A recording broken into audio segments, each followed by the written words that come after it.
Will and Company, good afternoon. Good morning, actually. Good morning, Carl. How you doing? Brother Dave, how you doing? You really want to answer to that? Well, let me commend you. You did a great job at the March on Washington. Your comments were timely. It was one of those sweltering days. So you know what it must have felt like 60 years ago. It was Exactly. And I was not wearing a suit at and all. one of the wisest men there. Good gracious. Well, thank you again for the invitation to be a part of that moment. I'm glad that my words resonated. I'm always sensitive to that. So I'm glad to hear it was received. And with that, it is now 11:35 Eastern in the morning. So we will call to order. We will call to order this September 2023 meeting of the Maryland Lynching Truth and Reconciliation Commission. I am David Fakunle, honored as always to serve as chair. Um, in the absence of our assistant, Joy, who was feeling under the weather, I will go ahead and go through attendance. I will try to make this as quick as possible. Acknowledging David Armenti, I see you. Welcome. I know that Iris Barnes is not here. She did let me know that she would be absent, as well as Simone Barrett. I believe I saw Nick Creary. Was I correct in that assumption? I think I did. Yes, yes. Yep, Okay. I'm present. All right. Right on, right on, right on. Uh, Roger Davidson. Do I see you? I don't see Roger. Okay.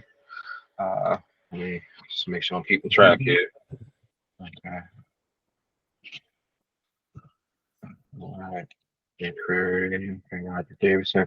Maya Davis. I believe I did see Maya. Yep. Thank you. Greeting. Good morning. Good morning. All right. Taisha Dupree Wilson. I see her on the call. Good morning. Omar Eaton Martinez did let me know he would be absent. Chris Haley also let me know he would be absent.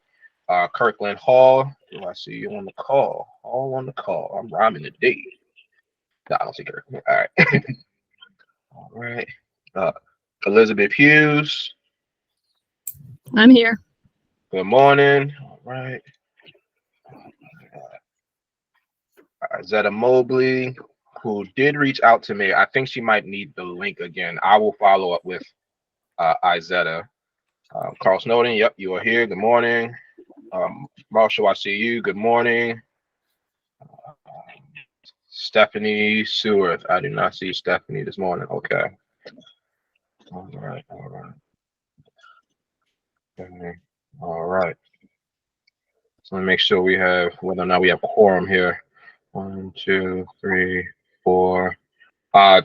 Charles Chavis. Charles here? Not saying Charles either. Okay. And my apologies. I didn't realize that my screen is now frozen, so that's going to be a whole thing. All right. I am here. Sophie, I see Sophie. Good morning. Okay. Good morning. Yep. I know Joy is absent because she's under the weather. Jordana, are you here? Yes, she is. Good morning, Jordana. We'll explain why I'm saying good morning, Jordana, soon. Zanita and Kristen. Here, Kristen. Okay. Kristen's here. I don't see up, and Zanita just joined. There we go. All right. Cool. Thank you all. Good morning again. Just trying to check and see. 1, 2, 3, 4, 5, 6, 7, 8. Yeah, I have 8 also. Yeah, 8. So we like right there. Okay. So not quite warm. Okay. So I know some people jump on a little bit late. So what we'll do is we will table the approval. Yes. Excuse me, Dr. Chavis just hopped on. Yeah, Dr. Oh, Chavis. Charles is here. Okay. We should have a quorum now. We got quorum now. Perfect. Okay, great. Vice Chair Chavis is here. Good morning, Charles. Okay. All right. Good morning. Yep. All right. So with that, then we will move on with our agenda with the approval of last month's minutes. Commissioners, you received that over the weekend. If you need to take a quick look, take a quick look. Let me know if there are any changes that need to be made, any edits, and if not, if someone would make a motion to accept the minutes as presented. So Hi, moved. David. I just wanted to make one amendment. I was late to the meeting. I wasn't absent. Okay. Well, Thank okay. Nope. No problem. For the record, it's Maya Davis. Okay. Let me go and change that right now. Okay. Any other edits? Okay, that has been changed. Okay, so with that in mind, do we have a motion to accept the minutes with that edit of Commissioner Davis being in attendance? So moved. All right, is there a second? Second. Thank you. All those in favor, please say aye. Aye. Aye. Aye. Any opposed? Any abstain? All right, motion carries. Minutes are accepted with that edit. Thank you all. All right, moving on with our agenda. To members of the public, we are always grateful for your presence. If you would like to introduce yourselves in the chat, please do so now. We ask for just your name, your affiliation. Always greatly appreciated, so you can do so at this time. And that way we'll have you down in our minutes because we like to do that.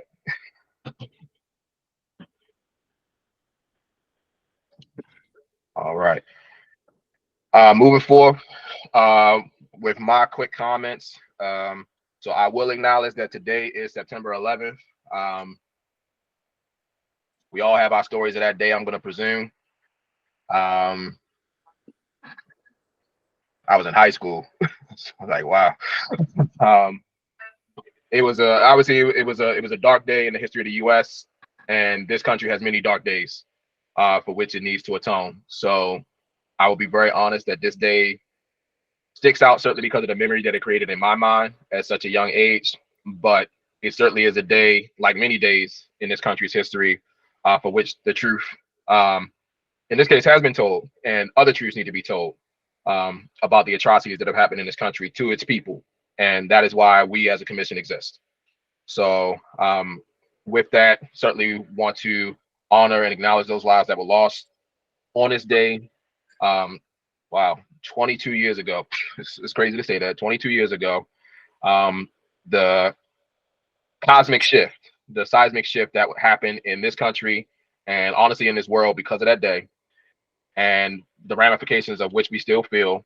If you all are seeing some of the similarities with what we talk about with the commission, there you go, right? The ramifications are still being felt even to this day. And that is why it's important to, again, just like with this day, honor the victims and do what we can to bring justice and truth to that experience. So With that, again, to those who were affected by this day, we honor you. We appreciate you. For those who served, we thank you. Those who rescued, we thank you. Those who did what they can, we thank you. And the best way we can show gratitude is to, again, promote truth, promote justice, promote healing, which is always needed. So with that, I will open it up to an overall soul check among commissioners. If there's anything that you want to share, anything you want to just express at this time, please feel free.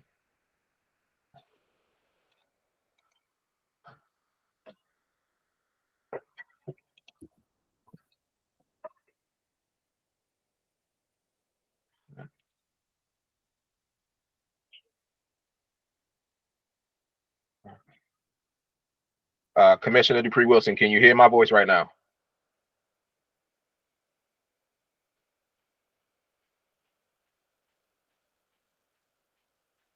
Okay. Just want to make sure that we're being heard. Yes, Commissioner Stevenson. I think since the last time we met, we had the situation in Jacksonville, I believe. Yes. And so here we are again with racial terror. And at the same time, while we can say it was an individual act, we still have to look at it within the whole context of white supremacy, where he got all these ideas from, and that Black people are not safe in this country. We just are not. No matter where we go, there's always that situation where that could happen to us. And it's so ironic when that took place relative to the March on Washington. And also I went back in history. They were about to commemorate a axe handle riot that they had in Jacksonville back in 1960. So, you know, history echoes sadly on some of these things that happen in our country. And again, just reinforces why our work is so important. Absolutely. Thank you, Marshall, for that reminder. We've had many of these days where things have happened since the last time we met over the 4 years that we've been at this work. And it just continues to confirm, like you said, everything that we are doing and why we need to do it. So thank you for reminding us yet again. Commissioner Creary, I see your hand. Let me unmute before I start talking. Yes, thank you, Chair Fakunle. Just want to note that I believe Friday is the beginning of Latina Heritage Celebration. And as I've been looking at that, it begins on September 15th because that is the day when Central America declared its independence from Spain and Mexico. And it also celebrates the beginning of Mexico's War of Liberation and Independence. So I think it's important to remember that, you know, when we celebrate Latina Heritage Celebration, it's celebrating and remembering some fundamentally anti-colonial acts of liberation, you know, sort of extended struggles for freedom, you know, by a whole lot of people. And those struggles continue today, you know, and again, we, as I think, you know, one of the world's preeminent imperialist powers still, need to remember that and to remind ourselves, you know, on this day of all days when, you know, again, I mean, not to disparage, but to quote Malcolm X, you know, when those proverbial chickens came home to roost in a very powerful and painful way, that there are still struggles for liberation happening in this world. And I would say we are, you know, engaged in one of them right now.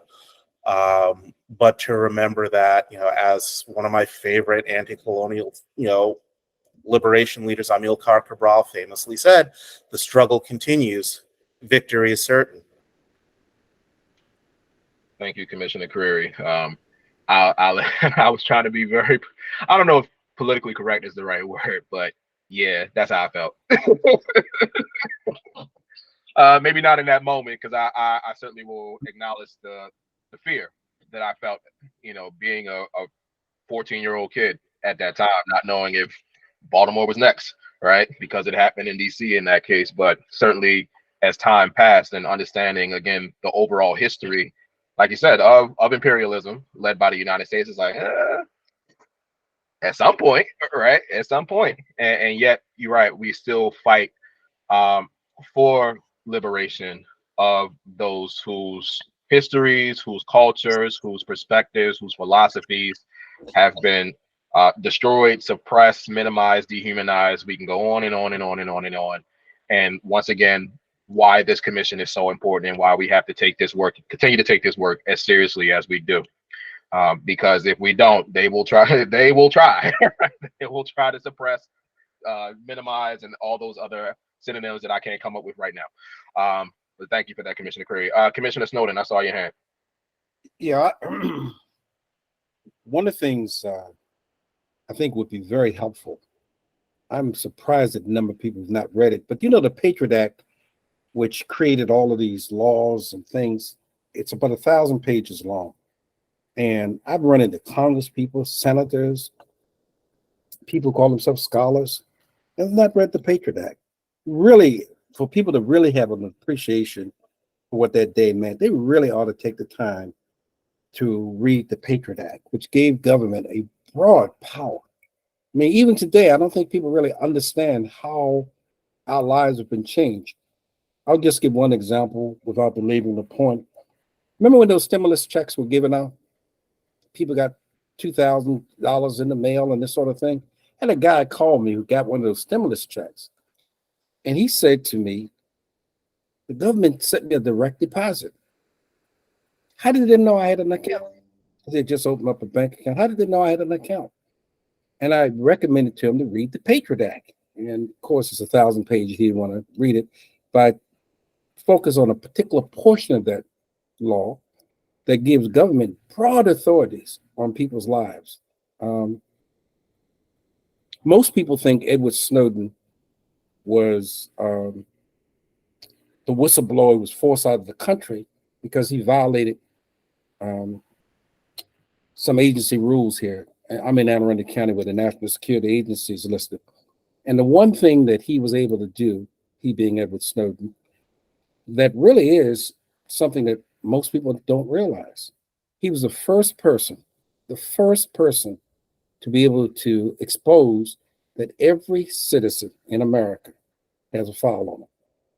The minute this central computer that they have now, that all came out of the Patriot Act, allows the government to do all kinds of things in terms of people's lives.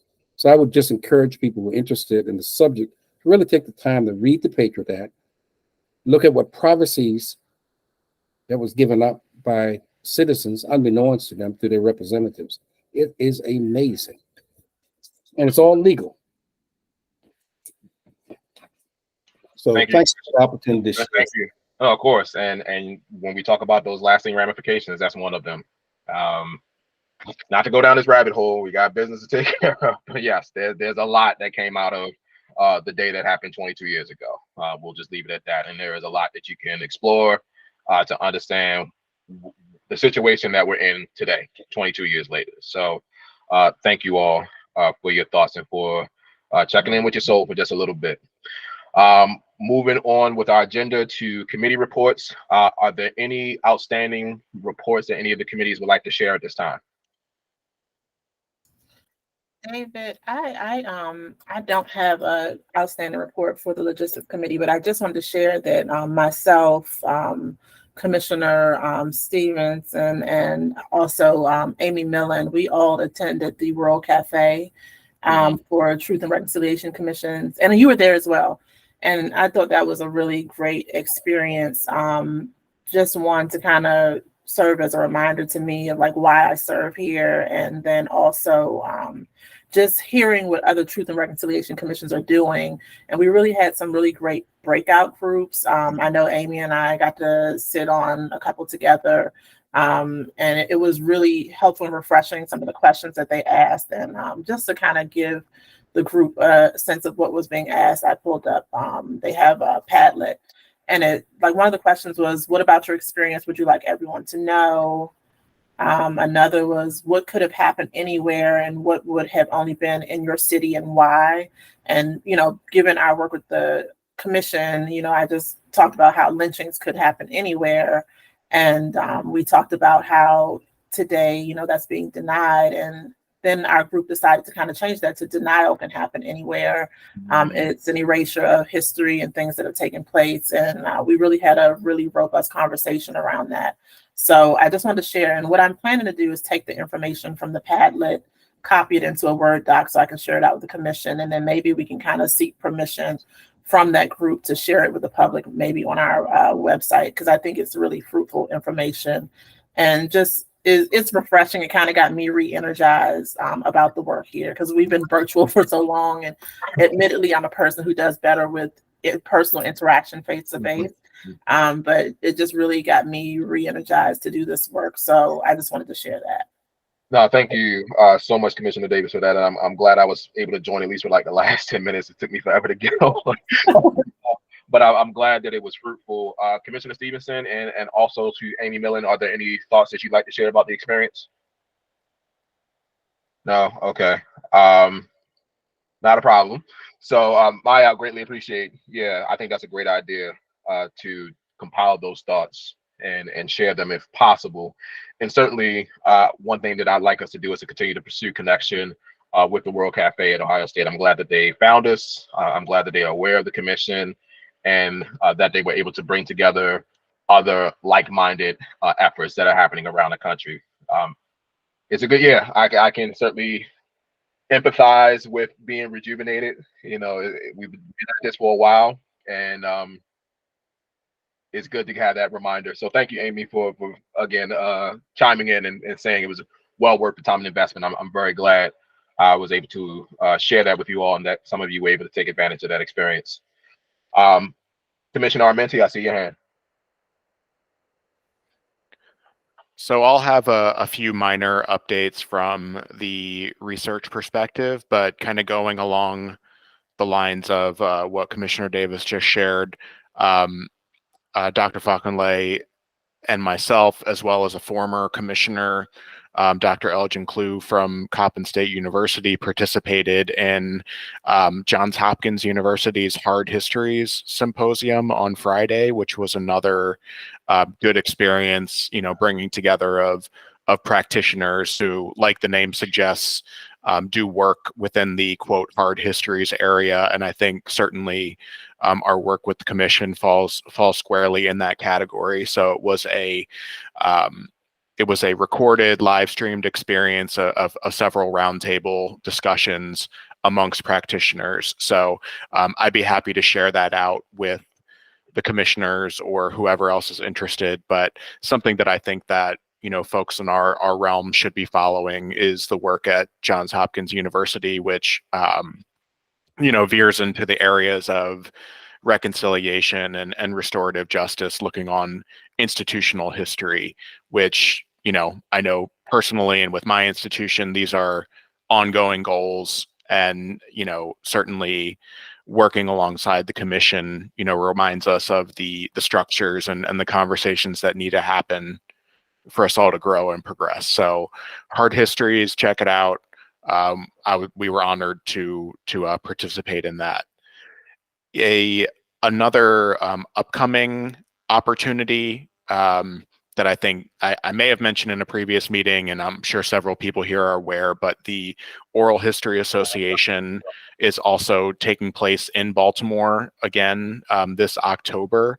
So, considering how crucial oral history is to the work of our body, and particularly lifting up oral history as a putting it alongside other primary source material, privileging it. I've heard that term used a lot in the course of this work.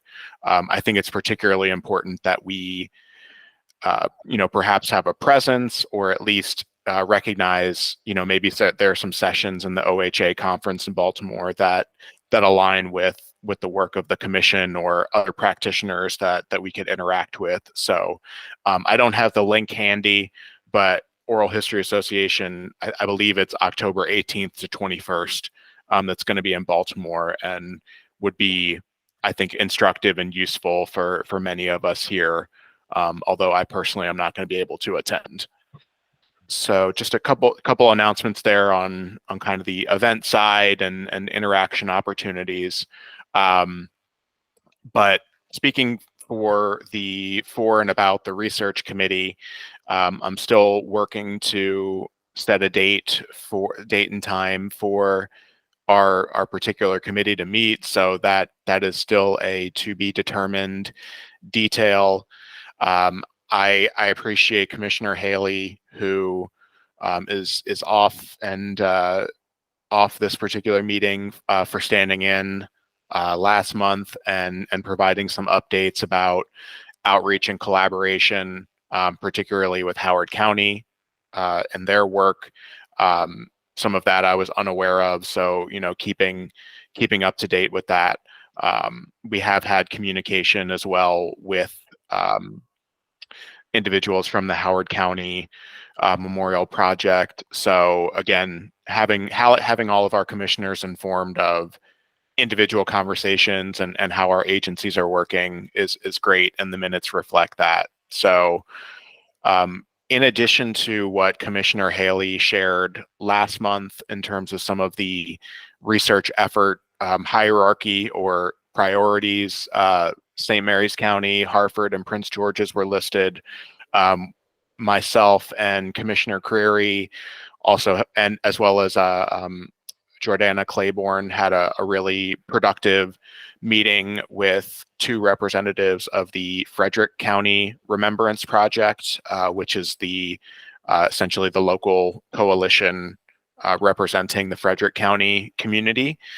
And they have expressed a willingness to move forward with public hearing planning, which is very exciting to hear. So we made the suggestion of, in the interest of having a sufficient runway, as our former project manager had consistently reminded us last year, we suggested that early 2024 would be a good time to find prospective dates. So we, the three of us at least, can carry that conversation with Frederick County, but I want to put that into the official record that those conversations have begun. So we thank them for reaching out to us and moving that conversation forward. So looking at, between the minutes of last month and the report today, we have at least two counties that have expressed that interest in moving forward and setting dates. So I think we should take that very seriously and try to have those goals in place as soon as we can.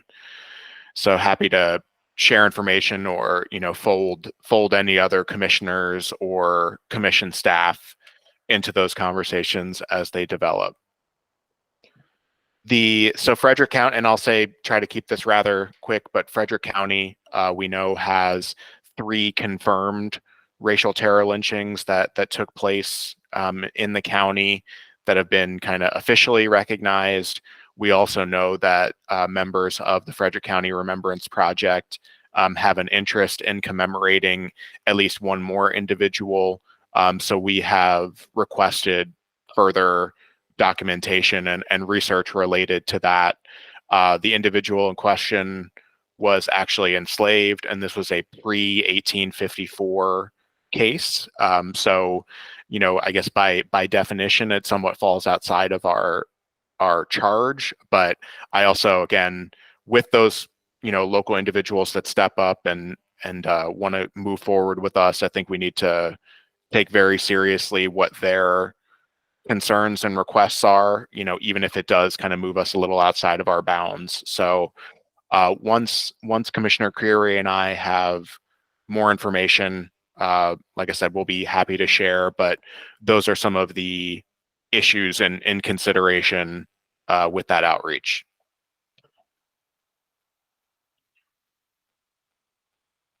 And that is it for me, unless there are any questions. Just want to acknowledge Will Schwartz and what you put in the chat. Will, do you have some insight that you can share about the Frederick County case not being extrajudicial? Yes. Well, my understanding is that this was a young woman who was convicted of a crime and was executed, essentially. There's very little in the way of documentation, but if we, we have been asked about this previously by those folks, and we've tried to explain that the remit of the mandate for the commission is extrajudicial terror killings, and technically this does not fall in those in that bailiwick, but I do understand the passion that especially one person in particular has attached to that story. And by the way, if you're interested in learning more about that particular case, it was presented at the soil collection and remembrance that they did in Frederick County earlier this year, and which is that whole ceremony has been posted on our website, and I can provide you the link for that if you want. But anyway, you can hear the story. He goes into the story in that pretty early in the ceremony. I can find that while we're talking, and I'll drop it in the chat. Thank you, Will. Appreciate that very much. My pleasure. Yeah, and I think that. Thank Sorry. you, Will. I do think that's a worthwhile thing putting into the minutes of this meeting as well. We definitely want to verbally acknowledge and have that as a an issue for consideration. But yeah. Commissioner Curry, I see your hand. Yes, thank you. Yes, thanks, Will. I think it's also important to remember that the statute actually gives us the authority to investigate new or previously unknown cases of racial terror lynching. Yes, we have from 1854 to 1953, because at the time, that's what we knew were the, sort of the outer limits of documented cases of racial terror lynching. I think, if we find that this is an actual case of racial terror lynching and it happens before 1854, that we move that start date back. Again, in my research, again, I've found, like the first documented case of a lynching, except that, they didn't actually kill the person. First, documented case I found in the Baltimore Sun goes back to 1839. So, again, we didn't include that because it didn't meet that first criterion. There has to be a body. However, I think if we've got a case of terror lynching prior to 1854, we should at least take a look at it and, again, follow that part of the statute that gives us the latitude to explore and investigate, previously unknown, evidently documented cases of racial terror lynching.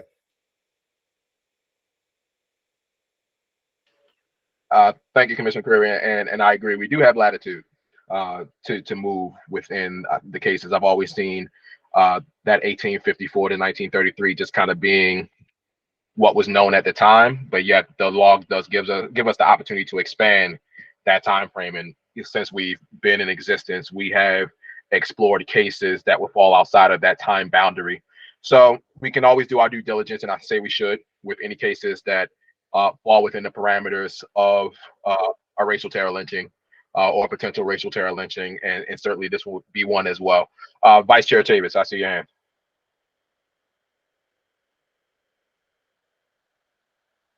Go ahead, Charles.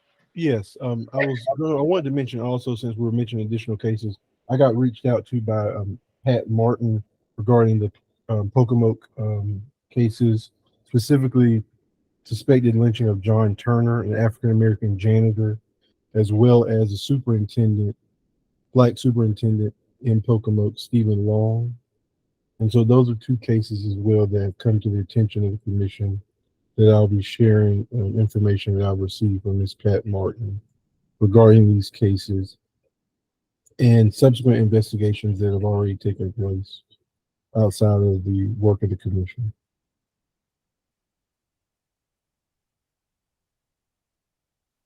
Would you mind repeating those names? Sure. The superintendent for African American Schools in Pocomoke, Stephen Long.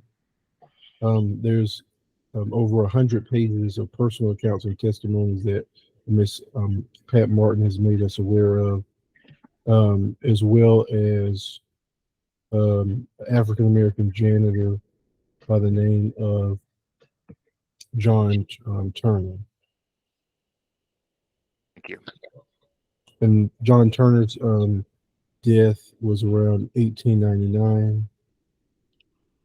And I'll have more details around Mr. Long. I'll share that with the commission. All right, thank you, Vice Chair Chavis. Before we go on, since her name has been invoked a couple of times, I would like to officially introduce the MLTRC's new project manager, Ms. Jordana Claiborne. Very happy and very excited to have her working with us moving forward. And now that we have the project manager in place, we will, yep, clap, clap, claps. We know this is big. We will be able to start moving forward as was shared with scheduling hearing sessions from here on out. Not to put you on the spot, Jordana, but if you want to say a few words or just introduce yourself, please feel free. If not, no worries. People will definitely get to know you over the time of this work. So welcome. Thank you so much. I appreciate being here, and I'm not on camera. I'm a little bit under the weather myself, but yes, I'm here to help get things moving and get things rolling so that we can kind of get this more people more aware of this and everything. I'll be the person that'll be bothering you soon, so I apologize ahead of time, but it's always for a good reason. So thank you. Absolutely. Thank you, Jordana. And please bother away. That is why you are in this position. We need commissioners to be bothered. We need the public to be bothered. We are very much grateful, again, for all that you will be doing with us. So welcome once again. Very, very excited. All right. Any other things that need to be shared with committee reports? Otherwise, we can move on to new business. All right. Wonderful. All right, so moving on to new business, and we got quite a few things to go through under new business. So we will start with updates on the additional funding that the MLTRC applied for through the Emmett Till Cold Case Investigations and Prosecution Program. This is through the Bureau of Justice Assistance, which is under the Department of Justice. So with that, I will turn it over to our awesome trio of Kristen, Sophie, and Zanita. Take it away. Thank you. Thank you, Mr. Chair. I'll start us off. So as you all know, we did apply for additional funding a couple of months back with BJA, really at their invitation. And so recently we reached out, and that the two primary goals were to get funding for media campaign and get additional funding so that we could ensure that our project manager, we had the funding to keep her on through the conclusion of the commission in 2026. And so we are waiting to hear back. We did reach out in preparation for this meeting with our contact at BGA to see when we might be hearing something. And she suggested in the coming days. So that to me suggests we should be hearing very within weeks, not months, whether we will receive this additional funding. So obviously, as soon as I hear something, I'll share it with the team. And, you know, I'm hopeful because, again, this invitation was at their request that we will get some additional funding. So fingers crossed. Thank you so much. And very quickly, some of you have probably seen an email from me in the past 10, 15 minutes or so. That was just so that we all have a calendar invite for monthly business meetings. I know that's been a challenge when we switched over from it being hosted through Morgan to now being hosted through Maryland State Archives. But that just has all the standard information, day, time, the link. So the link has been consistent.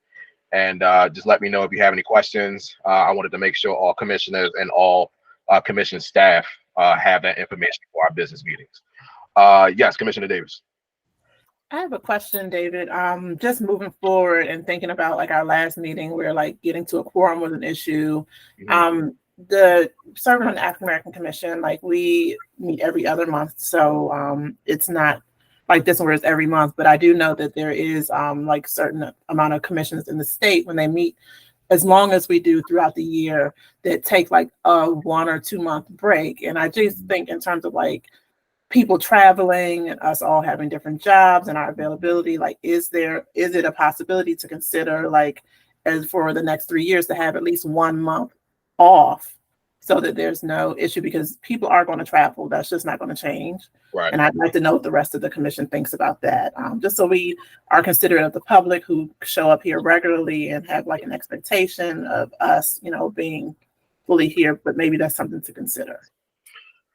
I would say absolutely, because we do have the latitude to meet as necessary. I certainly recognize that once we get to those summer months, right, particularly August, I would say if nothing else, we don't meet in August because August just seems to be a terrible month, period.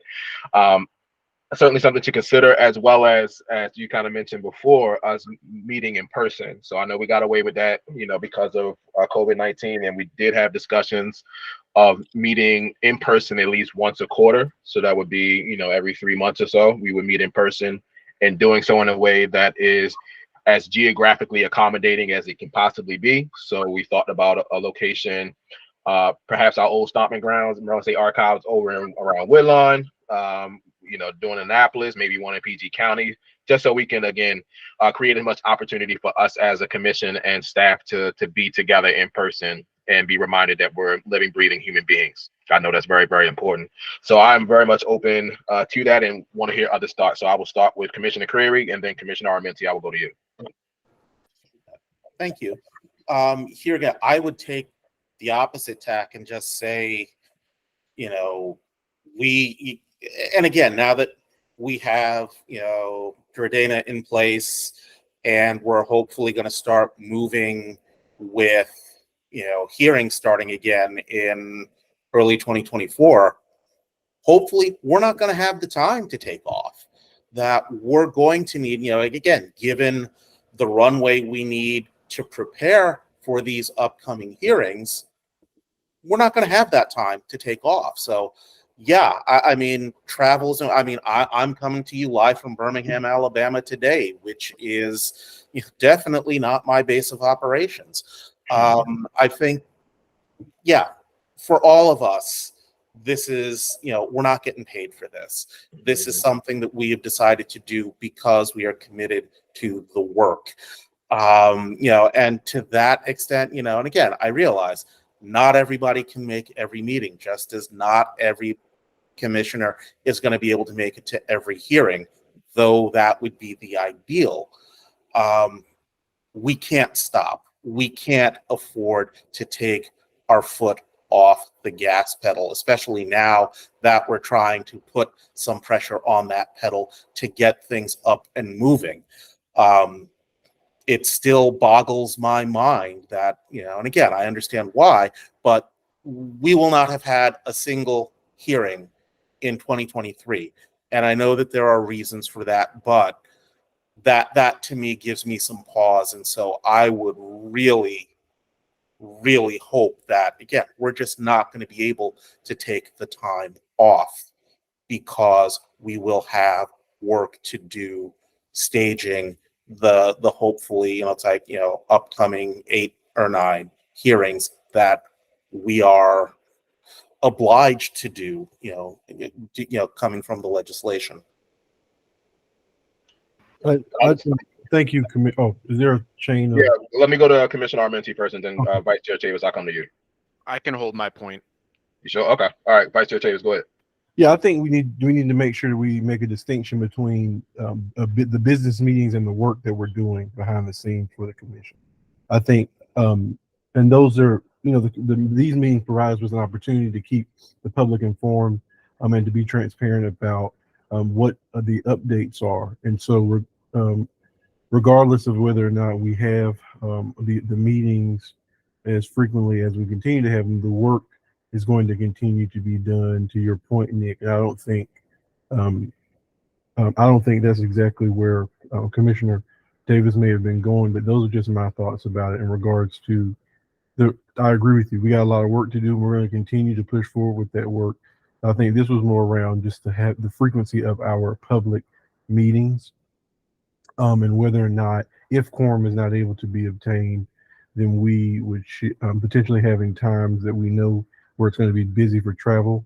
I mean, I guess we can move. I think we should look for our attorneys to get insight on how to move forward without quorum if during one of those busy seasons where we know people are going to be traveling and out of touch. So, but I think we can continue to push forward and make sure the work is being done, and catch up for lost time.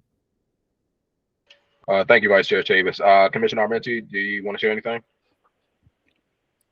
Sure. My point was just in reference to this conversation. Next month, we do have perhaps a conflict for some folks with Indigenous Peoples Day on the second Monday of October, which for some folks might be a staff holiday or, possibly an event and program day. So I did want to acknowledge that. I think that perhaps last year we shifted a week because of that to accommodate that holiday. So I'll put that onto the record for consideration, in case we want to consider that. Thank you, Commissioner Armenti. And yes, we do, and yes, we will, just as we did last year. So I know I sent out the calendar invite, but what I will do is I will update it to shift the October meeting from October 9th to October 16th. In honor of Indigenous Peoples Day. And yes, to Vice Chair Chavis' point, and I'm guessing Commissioner Davis' point, it's really about the business meetings. We know that the majority of the work in this commission does not have any business meetings. This is our that was my point, and I'm sorry that I didn't clarify. Yeah, no, it's like one business meeting in the summer. Right. No, absolutely. And we know the majority of the work is done behind the scenes. It is not necessarily public facing outside of the hearing sessions, but nevertheless, we do want to be mindful of our realities. And again, to Commissioner Creary's point, as well as Will Schwartz's point, we do have a time limit, right? We do have a deadline. So time is of the essence. I think we all recognize that, even with the extensions that we have received. We have to get as much done as possible before the end of 2025. So we sunset in June 2026. We are effectively done with the bulk of our work December 2025. So we've got a little over 2 years, 3 months, if you want to be specific about it. So yes, we have to be efficient with our time, efficient with our capacity. That goes for commissioners, staff, and members of the public, those that are interested and willing to work with us on this. So not to put any pressure on you, Jordana, but this is what you got into. And this is why, again, No worries. Oh, there you go. She said no worries. All right, we're gonna be all right then. So, but this is why having the project manager and being able to support it to this greater level is going to be so critical, because we are going to need this help to be mindful of these realities. Like Nick said, we're not getting paid, but yet we are committed to this work. We're doing this because we know it matters. As much as we have to work around the 9 to 5 or whatever that looks like, we will do that, but it will not stop the work. That's the part that I can assure you. Reverend Tykert, yes, that I think has Zanita, we've accomplished that already, right? Even without the additional funding, or make the project manager full time. We have budgeted for the project manager position for like about 75% to allow for flexibility. It won't always need to be full-time, but we certainly realize that as we get close to hearings, it definitely becomes full-time or even more. So we've added enough, we think, to accommodate the demands for the project manager's time. Great. Thank you. So yes, Reverend Tykert, in essence, yes, it is. Any other thoughts? And yes, this is an ongoing discussion, of course. But it's good to get people's thoughts right now if you have them. All right, hearing none, we'll move on with our new business, the issuance of an apology by the city of Salisbury regarding the lynching of Matthew Williams. So Vice Chair Chavis, I know it's a brief update, so if you just want to share that at this time, that'd be great. Sure. On behalf of the Wacomico Truth and Reconciliation Initiative and the NAACP of Wacomico County. They have been brokering, attempting to. There's been a lot of issues around early on this year. We all may have shared this with the public, but the city of Salisbury decided to move into the fire department, where Matthew Williams, the rope to provide it to lynch Matthew Williams, was taken, and it's a part of one of the more graphic locations. But the city somehow decided to use this as their new facility, and they reached out after the decision was made to the NAACP and to James's organization for some sort of, I guess, blessing, if you will. And so, in many ways, that fell apart. They decided to move forward with against the recommendations of the community, and so they've moved forward with that. And following up, they have been working to secure an apology from the city, similar to what other cities throughout the country, and even in the Deep South, have been able to secure. There was originally a lot of tension around getting that done, but now the city council is entertaining and in support of moving forward. But they're still waiting on a specific vote to get this pushed through. But there has been a resolution drafted. So that's where things are. There's not an apology has not been issued by the city council, but they are in talks, and they have support of a group, a faction of the city council, and so that's where things stand.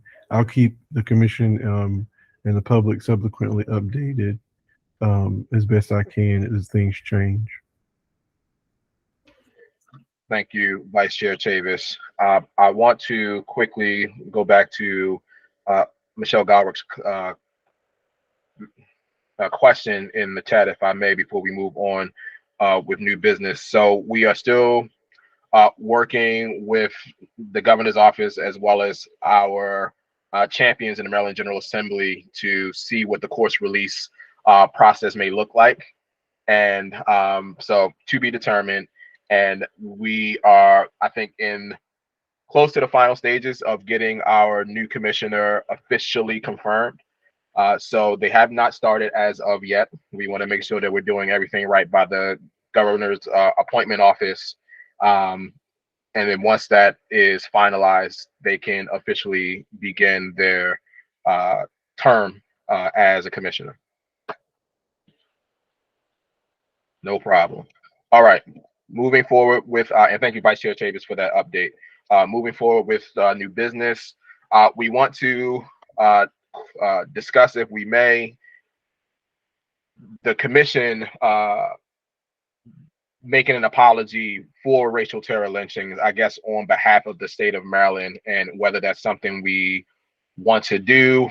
And I guess the question is not so much would it be sufficient, because of course it wouldn't, but certainly it being a step that we as a representative of the government of Maryland can do in regard to making an apology, as opposed to what previously happened under the previous administration with the pardons that were given. And we know that didn't sit right with everyone, right? Because there's a lot of context behind that, but actually going so far to actually issue an apology for the racial terror lynchings that occurred in the state of Maryland. So I just want to open the floor just for a few minutes to hear commissioners' thoughts on the MLTRC taking that action at some point.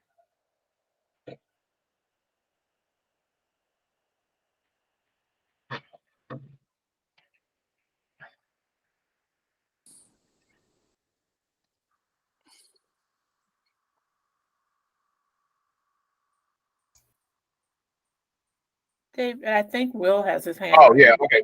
Well, yeah. Thanks, Mike. Yeah, I don't want to interrupt and interject, but two things come to mind. One is that I'm asking myself, is that in the remit of what the commission is supposed to do? It's really not.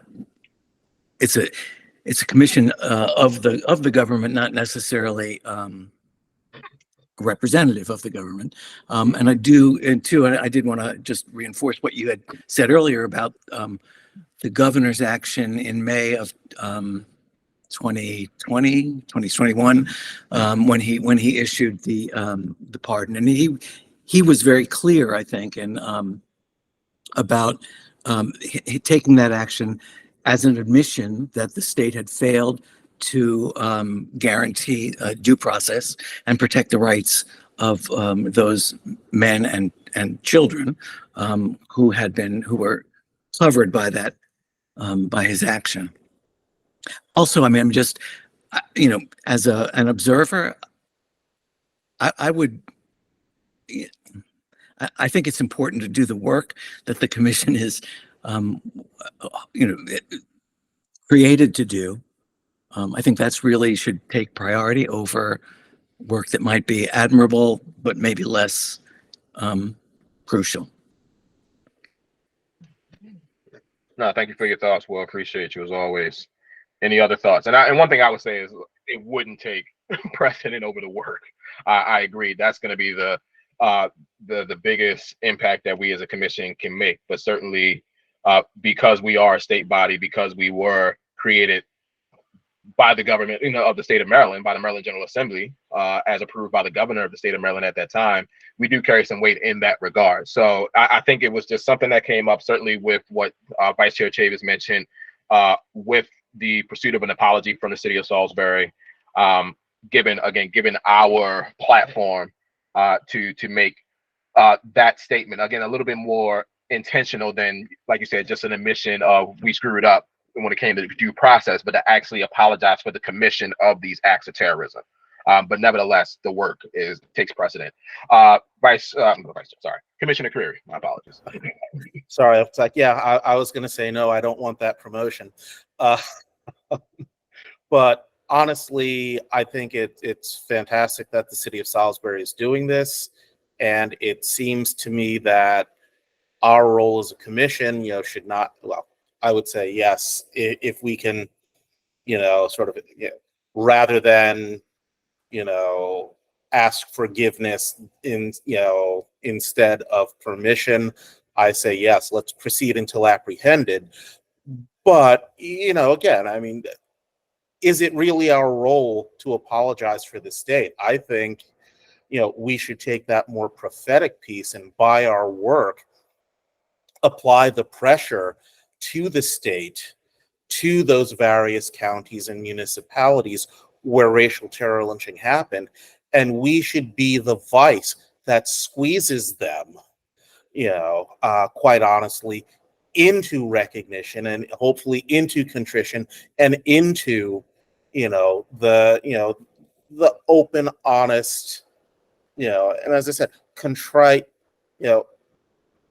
admission and apology for their complicity, in the commission of these crimes. Thank you for that, Commissioner Creary. I appreciate you as always. Any other thoughts?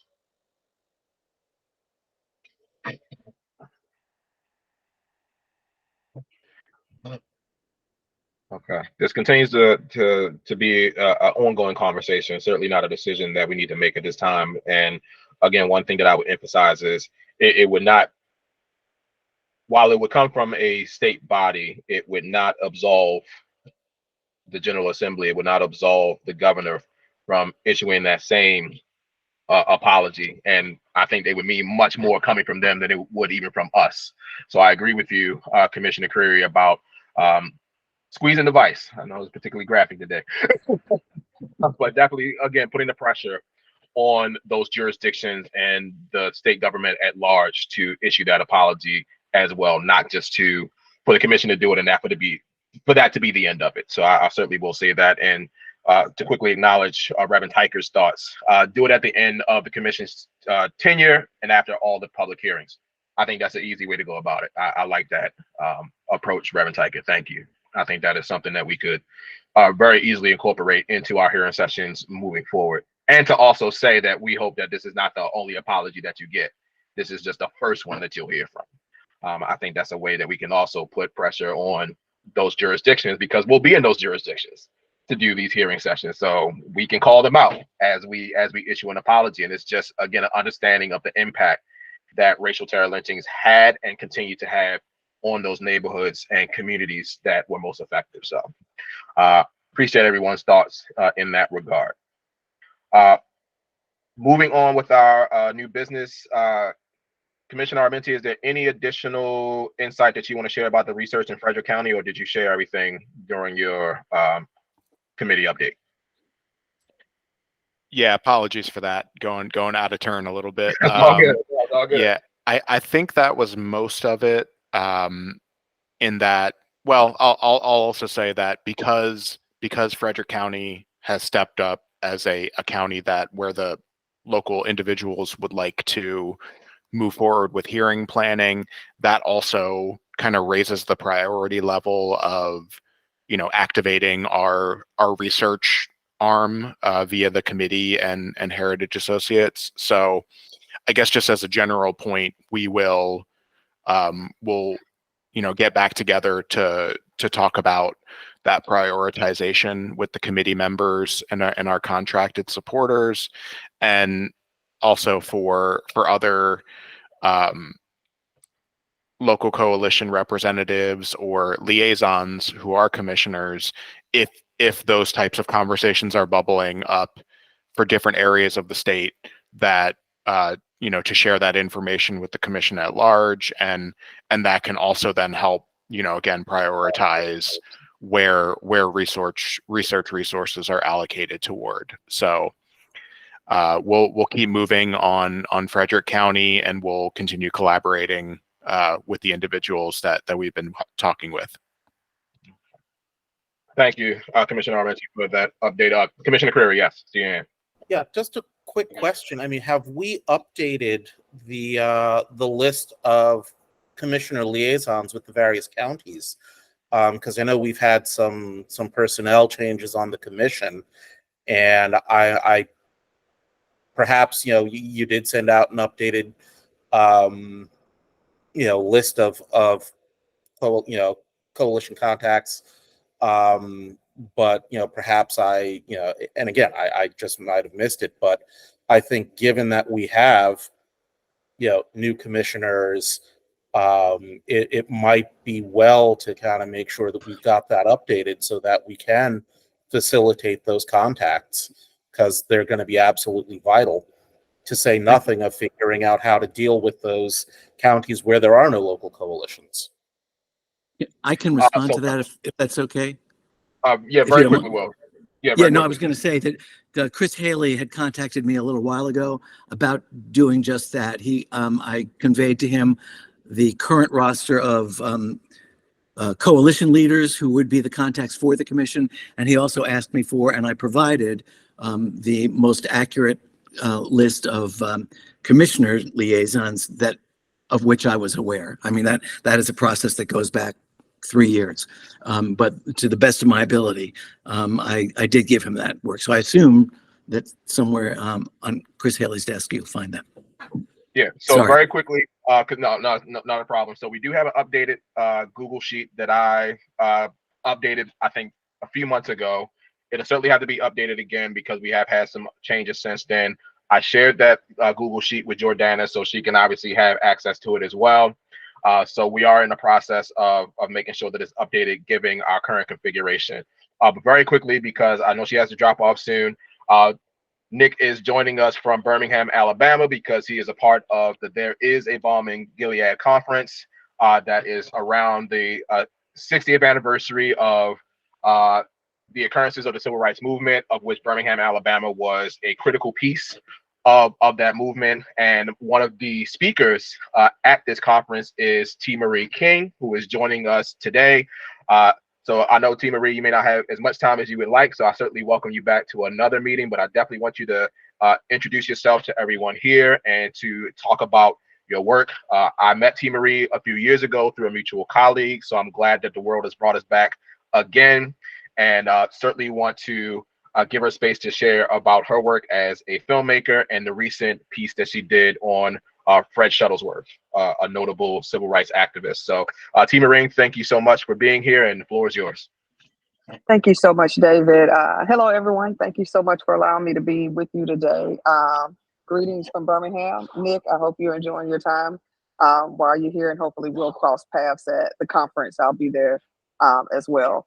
But I just really kind of want to share mainly about my film. I just recently released a film I produced on Reverend Fred Shuttlesworth and kind of honoring him and finally having his story told.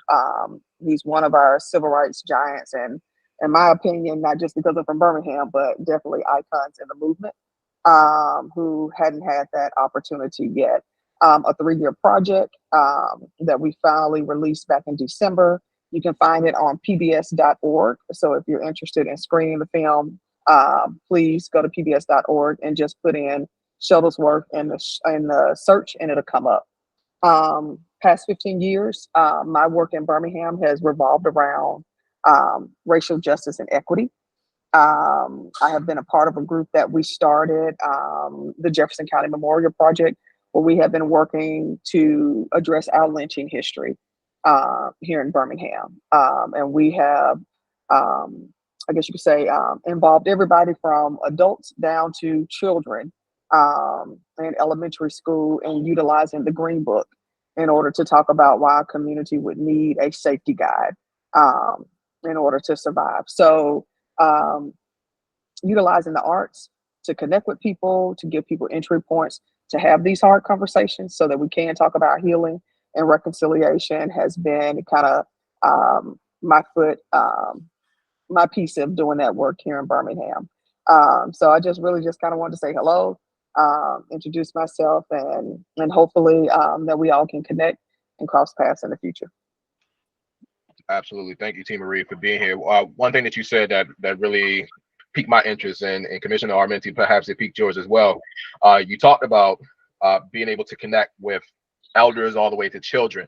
On that children part, how have you been able to make that link so that the history of Reverend Shuttlesworth, the history of all the things that happened in Birmingham 60 years ago, they see the relevance to their experience today? Because we're very much committed to that as well with our commission, making the connections between these things that happened at minimum almost 100 years ago and the acts of racial terrorism that occur today. So I'd love to hear your insight on how you've been able to help children resonate with the history. Yeah, I think we don't give our young people credit. They understand what's going on around them. They're that generation that has technology at their fingertips. So they're used to getting an onslaught of information. The problem is that they're not learning the critical thinking skills in order to decipher that information. But I do believe in giving entry points.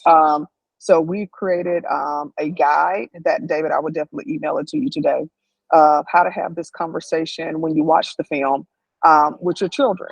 We also have on there questions that you can utilize if you want to show it with your coworkers, or if you're a teacher sharing it with students. So we have a guide for that. I'm also big on experiences. So I've worked with a group here in Birmingham, a predominantly white school that said, you know what, we don't have diversity in our school, Tima Marie. How do we, engage these conversations with our kids? And I was like, well, let's just take them on a tour around our community. And so we took these probably about 30 4th and 5th graders with their 3rd grade brothers and sisters. And they got to go visit a Muslim mosque. They got to go visit a Jewish temple. We went to the Birmingham Civil Rights Institute.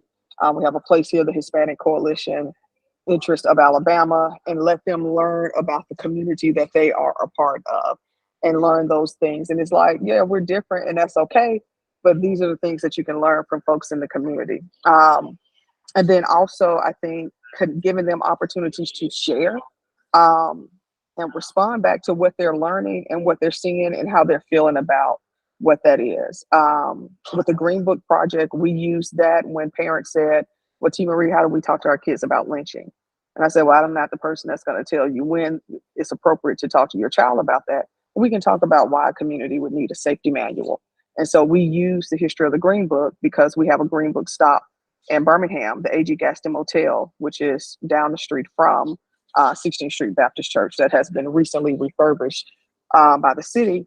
But saying, you know what, you have a stop here. This is why our community would need that. And so we brought in poets to teach them how to write poems about the history of the 60s here in Birmingham that the history teacher would teach. And then they made their own green book covers. And so just giving them an opportunity to not lecture them, but to share information with them and then have them share back to us what they learned. So I believe in entry points. I think it's just giving them an opportunity to walk through the history and learn about it and then just guide them through it. Thank you for that. Being mindful of your time, are there any other questions? So Team Marie, somebody's already trying to get you to do a documentary on the MLTRC. So just kind of let us know if you want that gig. I'm always open. I'm always open. You and Will can work on that because Will is a filmmaker as well. So I would certainly love, to see that creative insight combined. But to commissioners and members of the public, if you have any questions for Team Marie, feel free to put them in the chat. Commissioners, if you have any questions that you want to share with Team Marie over the next few minutes, please do so at this time.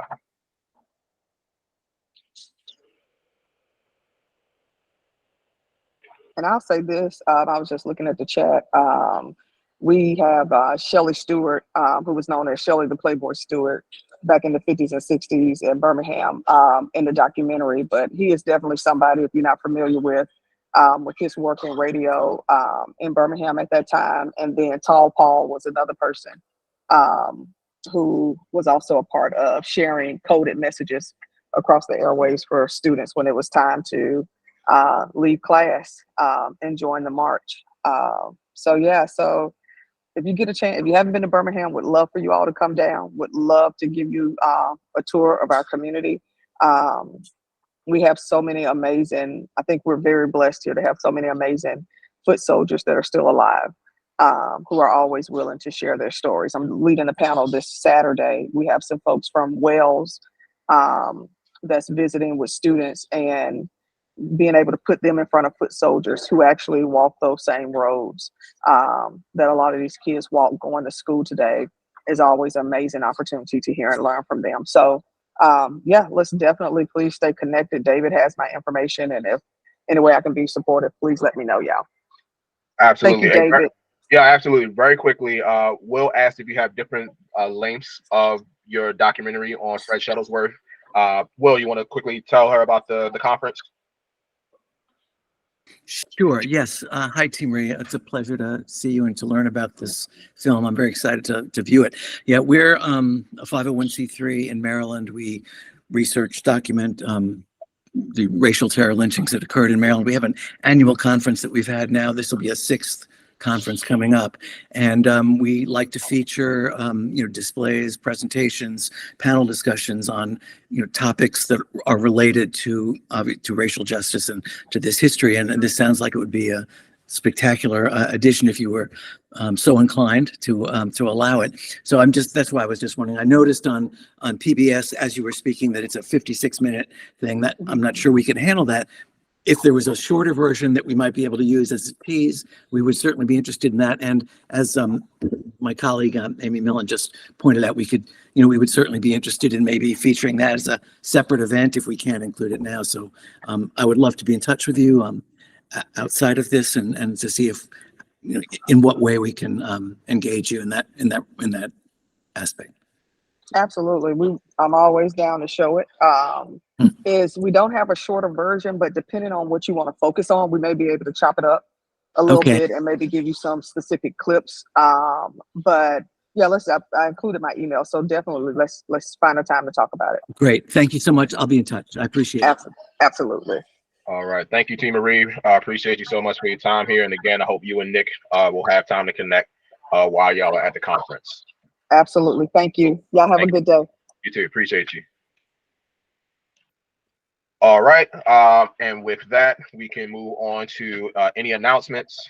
So commissioners, if you have any announcements that you want to share, you can please do so at this time. Members of the public, if you have any announcements, please put it in the chat so we can have it for the record. Zanita, I see your hand. Yes, thank you. I just wanted to remind the commission that we still have think $4,000 set aside for some sort of training. I think we called it racial healing. So a truth, racial healing, transformation type of training. And so if the commission is planning to put off any additional public hearings until January, then that may be something to consider doing for the fall. So all you would need to do, because it's a small procurement, is to try to solicit about 3 bids. If you could come up with a paragraph describing exactly what you were looking for. So I just throw that out there because we do have that money. And I think once next year we shift to the public hearings, it may be more challenging to focus on the training. Right. No, thank you for that, Zanita. So what I will do is, commissioners, if you have any thoughts of how we could best utilize that funding for racial healing, let's talk about that. We can obviously do that via email. Members of the public, if you have any ideas of the best ways that we can use that funding in the name of racial healing. So this would be a public facing thing that we can do. And I like with what Zanita said, in the absence of a hearing session this year, I think that is something that we could do before 2023 comes to a close. So if you have any thoughts, please reach out to us, mltrc@maryland.gov. Some of y'all got my personal email, or at least my Morgan email, so y'all can just send it to me directly, and we would welcome your insight on how to make that funding most impactful in the name of racial healing. Very quickly, go ahead. Yeah, I'm really sorry. I just did want to mention we've got our conference. It's going to be on October 14th coming up. It's our 6th annual conference, and it's important to note that we're moving. We're not going to be at the Lewis Museum, unfortunately, this year because of the Maryland Marathon. This year, it's going to be at Goucher University, actually an easier drive than the Lewis Museum. Same date. We've already announced Clint Smith is going to be there participating. This week, we've learned that Dreesen Heath is going to be joining us. She works with Human Rights Watch. She leads the domestic research and advocacy effort on reparations and restorative justice. So she's got a lot to contribute, I think, here, and we're really excited about her being there. Additionally, we're going to have presentations by several of the coalitions in the state about their work to let people become more familiar with how this work is being done at the local level. And we're also going to be joined by at least 2 organizations from outside of Maryland, the Arkansas Peace and Justice Memorial Movement and the Lynching Sites Project of Memphis. Both of those organizations are going to be coming and sharing their work with us. So we're pretty pumped about it. It's going to be, again, October 14th. We've expanded the day. It's going to be from 9:30 to 4. Lunch is included. So this week there will be a registration information and everything sent out. So we look forward to seeing you then. Thank you. No, thank you. We'll appreciate you as always for that. Hoping I can stop by again this year. Any other announcements? Members of the public, commissioners? All right, and if they haven't come to mind, feel free to share it with us, even once this meeting has come to an end, which it is about to do now. So I will move for us to adjourn this meeting. There a second? Second. All right. All those in favor? Aye. Aye. Aye. Aye. Any opposed? Any abstain? All right. Well, this meeting is officially adjourned. As always, thank you. Thank you, public, for following our work. That is greatly appreciated. And again, we are appreciative of the accountability that you all hold us to. That means you care, and we care too, and we're going to do this work right. So thank you all so much. We will see you next month. Again, it will not be on October 9th in observance of Indigenous Peoples Day. We will move it to Monday, October 16th. Monday, October 16th. So that will be on the website. I will update the calendar invite for commissioners and staff. And till then, be safe, be smart, continue to fight, and the universe be with you. Take care. Thanks, David. Yeah.